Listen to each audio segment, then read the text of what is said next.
My name is Jared Mello, and this is an episode of Radical Self-Respect. And as you can see today, I have a guest, and her name is Paula. We're going to talk about intersexual dynamics today from the woman's perspective. I know you don't get much of that on my channel here, so I felt like it'd be interesting to get their point of view and to see where we agree, see where we disagree, and things along those lines. But before I get into that today, I wanted to mention my coaching program, the Radical Self-Respect Coaching Program, and ask yourself this question. How do you think you disrespect yourself most in your life right now? Everyone probably disrespects themselves somewhere. It's just a matter of where it is. For some people, it might be physical health. For some people, it might be in their relationships. For some people, it might be not getting off their ass and doing things like for their work. But whatever it is, I'd love to help you in any one of those areas. Also, addiction and mental health, they are the two prerequisites that it's certainly very difficult to practice radical self-respect if your mental health is out of whack or if you're struggling with some form of addiction. But I can help you with both of those things too. There's a lot of supplements that can help people with anxiety, depression, etc. And it is possible to get better. I know a lot of people don't think it is, but it absolutely is, and I'm proof that it can. So that's my spiel on that. And also comment below on this video about what you think of it. If you like it, don't forget to like the video, etc. So jumping right in though, how are you today, Paula? Good, how are you? Rocking and rolling. Trying to deal with the heat. No, it's not really too bad in here. Not really too bad. That's good.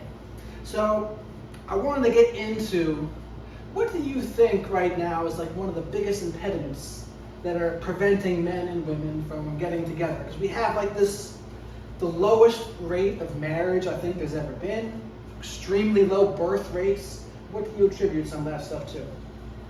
There's a lot of factors, I think. I think one of them is that people just kind of stop dating each other. They stop putting in the effort. They get a little bit lazy in their love life, you know, because of work or kids or whatever it may be. But I think they sometimes forget that relationships are a constant, consistent effort. You have to always date your partner. Like, I always compare it to like if you want a nice body, you join the gym and you work out consistently, right? 3-4 times a week. And if you slack on that, you'll start to notice. Maybe you'll lose some muscle mass, maybe you'll gain some weight back. So you have to be consistent. It's like a lifelong commitment if you want to keep that nice body. So why should relationships be any different? You know what I mean? No, I mean, that all makes sense to me. Yeah. What do you think are like some of the reasons why your previous relationships didn't work? I mean, for me personally, I usually can figure out in the first 3 months, like a person, and if they're right or wrong for me. And they're always just completely wrong. Like, there's just a lot of red flags. And I don't ignore red flags, at least not for too long. Women love red flags though. I see them and I take note, and then I try not to waste my time with people, but most of the time it's they're not committed, they're maybe a little bit like shady, you know, or they just like they're insecure, there's drama there and stuff like that. I would say majority of the time in the past few years it was mostly just people just non-committal. They just want to have fun.